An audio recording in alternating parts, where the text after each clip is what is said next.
Uchimba Africa, telling our stories by ourselves. Mr. Marvelous is one of the international students from Africa who is studying here in Dublin. Mr. Marvelous, if somebody wants to get an admission into university from Africa, what is the right step to take? Okay. So I think the first is just application. So you just have to research on the university you want to attend in Ireland.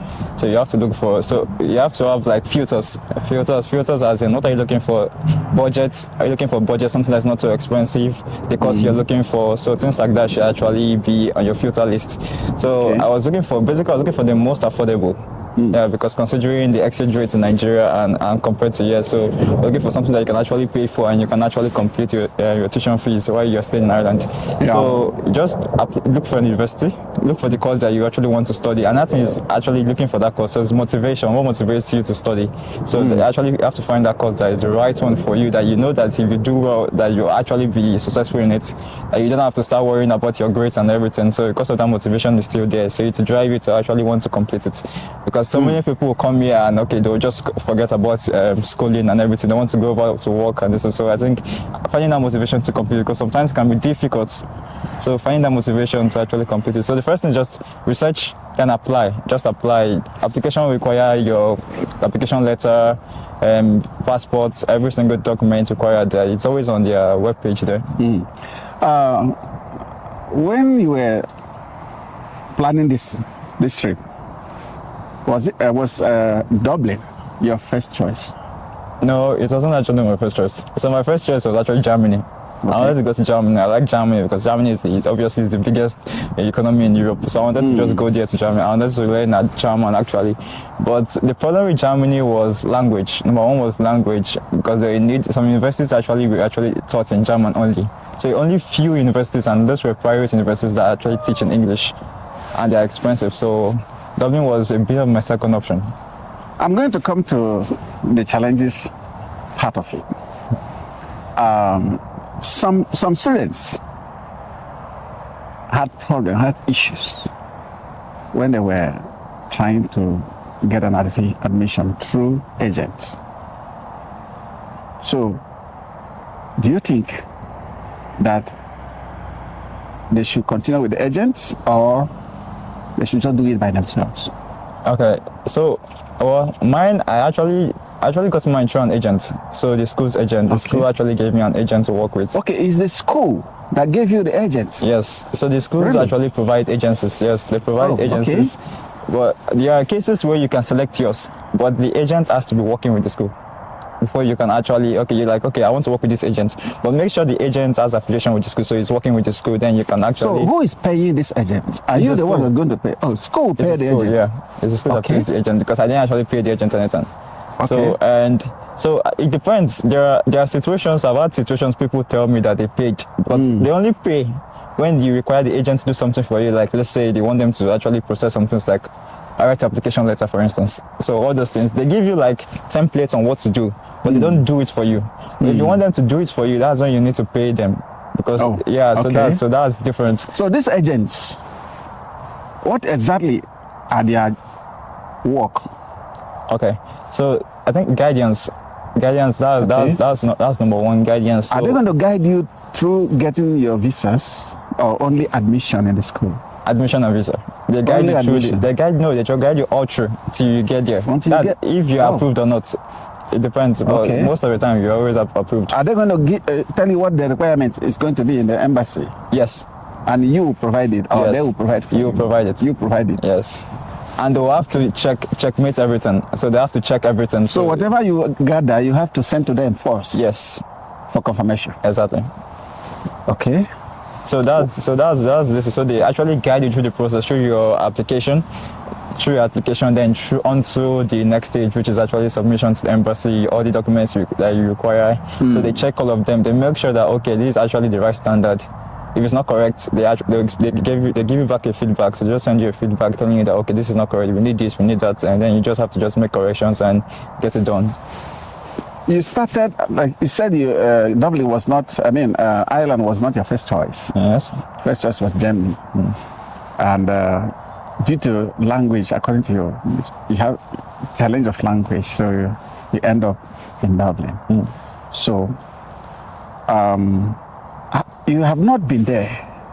How do you know that language is going to be a challenge? Okay, so all I knew was through the websites, like the school's websites. So basically, I checked the courses, and you have to check the language they're being taught in. So they're like, most of this language, this course is taught in German. So that means you should know German if you're coming here. So most of the universities, I was looking at universities that are affordable. The ones that they teach in English are private and they are expensive. So that I didn't actually consider that one. I didn't consider. I actually got, but as stubborn as I am, I actually applied to one of them, a private one. I got admission in it, but then the fee. That was when the fee was really expensive. It was really expensive, up to like 20,000, like 20,000 euros. Yeah, exactly. That's expensive. So that was expensive, and it's not something you would like. Let's say my parents had the money to actually sponsor me like for a year. That's really crazy. Wow. And I'm going to ask you about other questions that relate to this school challenges when we come back from break. Let's take a break. Uchimba Africa, telling our stories by ourselves. Welcome back. And your case is different according to you. If you are a new student here, you said that the school will give you advice. They won't look for accommodation for you. What if you tried and you couldn't get an accommodation? What is going to be your fate? Well, that's the worst. Okay, that's like the worst case. That's the After worst. paying your school fees. That's the worst possible case. But I haven't seen someone who has actually, let's say, hasn't gotten accommodation, because you will find one, but it may not be suitable. But you just have to, something that you just have to manage.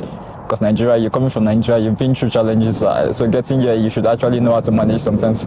So I think you'll find one, but it may not be the best accommodation for you, but it's just something you have to deal with. Because I know people that share apartments, they're like students' hostels, and people have to share them. So it's something you just have to cope with. So when you're, let's say, when you've started doing maybe part-time job or something, and you're able to raise enough money. But coming here, for instance, you will need money. Like coming here as on your own, you will need money to actually get a temporary place to stay with before you can get a job, and then you can also, let's say, start paying your own house rent and find a suitable house. I think that's what will happen. But as an African student, have you at any time faced any kind of racism? As an African student, as a black man in this school? Well, not that I remember in casually racism or someone actually, not that I don't think I faced, but I think my workplace is somewhere that I won't say it's racism though, but it was just something unfair. I don't know why, but it's how they treat when you work for a part-time job. Yeah, exactly. So international workers here, they don't treat them so well. I've noticed. That was B&Q. That was a place I worked with. So that was I was actually let go there by a manager based on certain reasons, which were not true. So you think it's because you are but I don't think foreigner? I don't think it has anything to do with racism though. But I just feel like it was unfair. I don't know if they would have treated their own citizen the same way. Yeah. So it's just privilege. It's something like you don't have the privilege because you're not born here. So I think I won't classify it as racism though. I haven't faced any racism. I think Ireland is a very friendly nation, and maybe apart from being in Ireland, have you visited any other European countries since you came?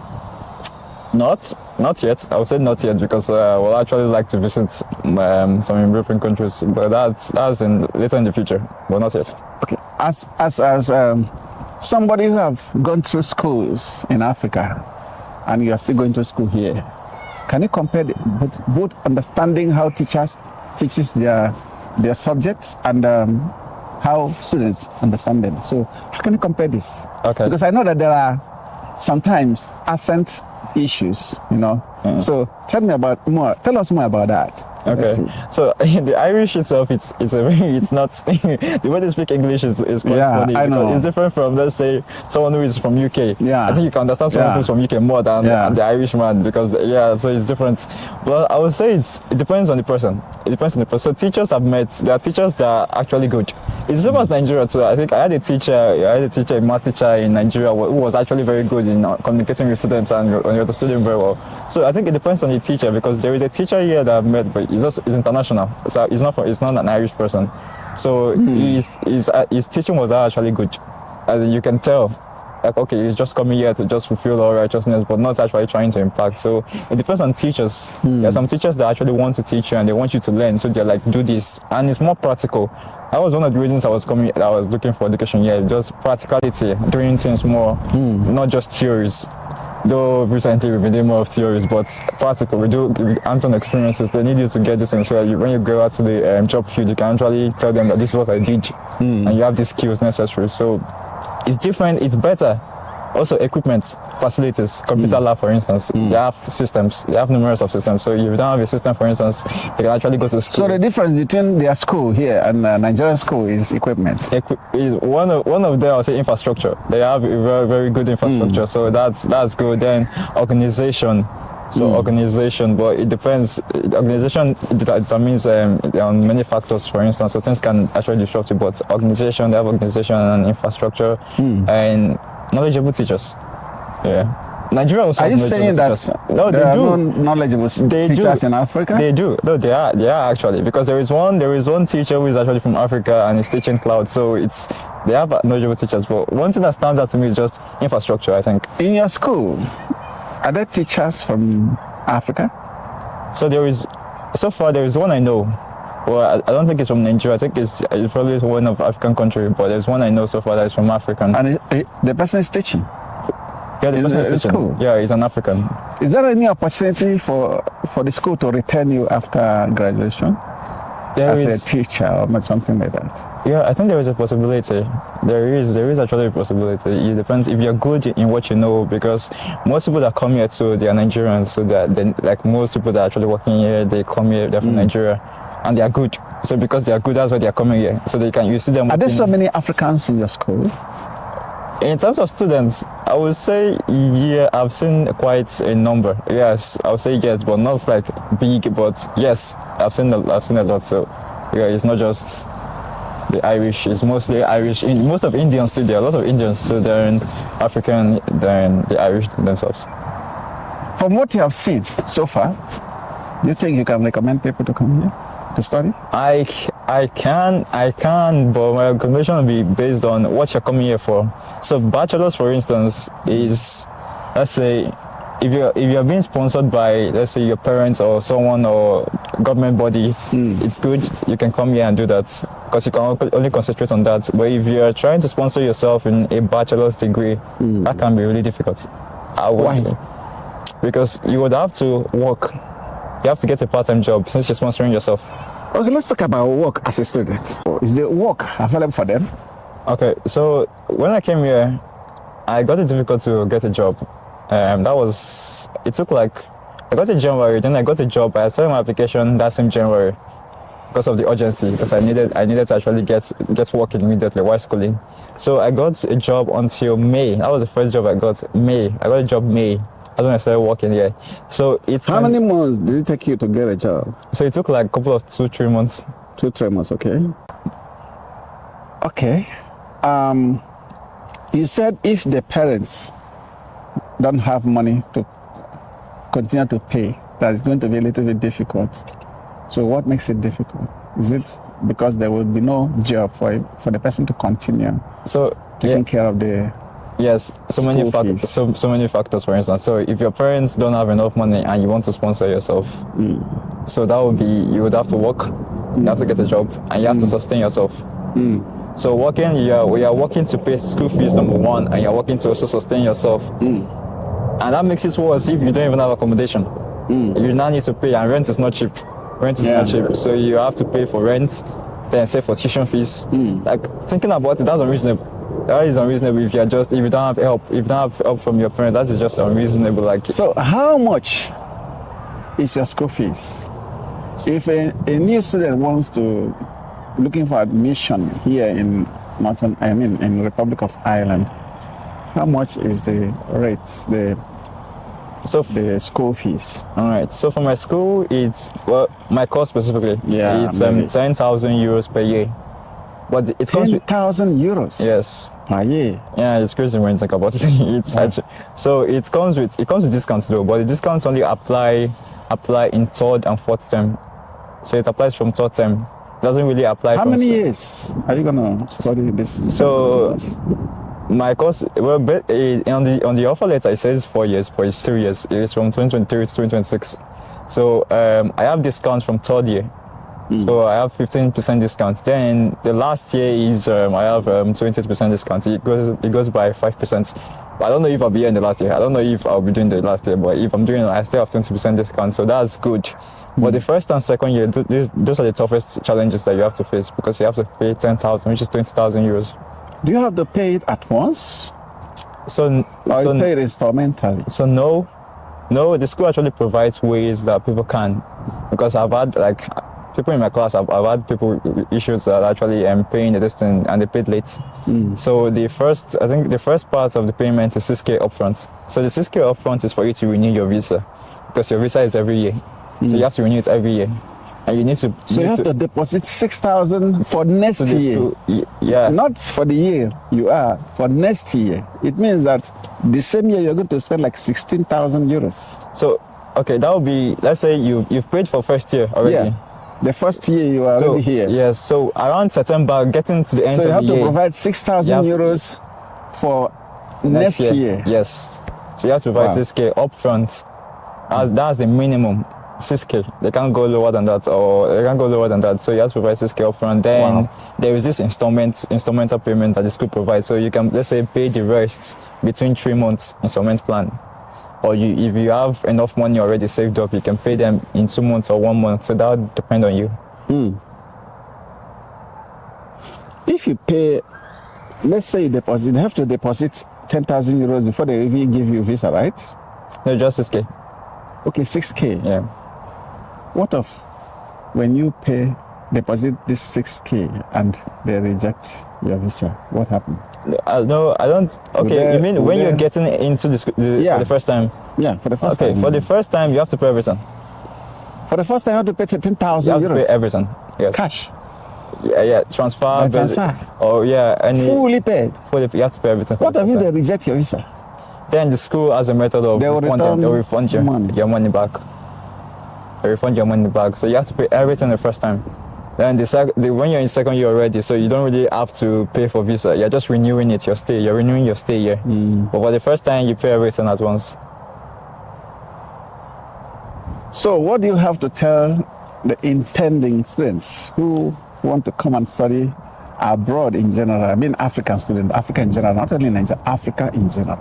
Okay, Africa in general. So it's a great place. Ireland is a great place to study. Like it's nice. The weather is quite funny too because it's very cold. The weather is not funny, eh? And it's not friendly. The weather is not funny at all because it's cold here, but it's something Nigerians can actually. I think Africans will actually be able to adapt to because of they'll actually be able to adapt to. Then I would say if you're coming as a bachelor student, as I am, you should have someone who can have your back from Nigeria. Someone you can rely on, someone who is capable, because before you get here, you need to show like a proof of funds. After depositing 10,000 yes, euros, you still need to have like let's say 30,000 euros or 20, which is around like 20 million naira, to show that you can actually. After you have paid 10,000 your euros, school fees is different. You still have yes. to deposit. No, just show your account, a proof of statement. Yes, that you have so amount of money, able to take care of yourself. And for this number of years that you're going to be here. So why they're doing it is basically because they don't want you to rely on them to say that they don't want you to come to the States and beg like, I need this, I can't complete my tuition. They won't allow that. They will just send you back. And you have to take undertaking. So it's on the visa, right undertaking that you will not rely on the States for any resources for yourself. So you have to show that. So I think for bachelors, it's not so easy. If you have someone who is sponsoring you, that's great. It's a great place to come. But if you're trying to sponsor yourself, it's going to be challenging. I won't discourage you to not come, but it's not going to be easy. So just prepare for the challenges and accommodation, for instance, getting a job. You actually get a job if you keep applying. So job is not really the problem. The problem is accommodation. That's one. Then you actually get a job, one or two by God's grace, if you just keep applying. Then yeah, that's basically it. The country is lovely. Like during the summer, it's lovely. Like getting to summer, it's lovely. You can go to places, you can visit a lot of things. I think you can go to Belfast. I think you can go to Belfast without actually needing a visa. Other countries too, you need to apply for a visa, then go there. So it's a great place to start your journey. Wow. What do you have to tell our viewers who are watching, who are not subscribed yet? Kindly subscribe. It's I think it's a great channel to actually let people know of things actually going on in Europe, challenges, and then the progress too of individuals in Ireland and the rest of Europe. So kindly subscribe and like the channel. Thank you. Thank you so much, Mr. Marvelous. It's a pleasure speaking with you. I know that my viewers, they will enjoy and appreciate your time. Thank you. Thank you so much for being our guest. We do hope that anytime we call you again, because I know that our viewers will want to ask some questions. Anytime they come up with any question, I will want you to be our guest again so that we can explain to them what they are asking. This channel is for Africans and Africans in general. It's very educative, interactive, and so on. So if you are watching us for the first time, kindly subscribe to our channel. If you are one of our returning subscribers, thank you so much for always coming back to watch our videos. We'll continue to upload you with videos like this. Thank you so much. Uchimba Africa, telling our stories by ourselves.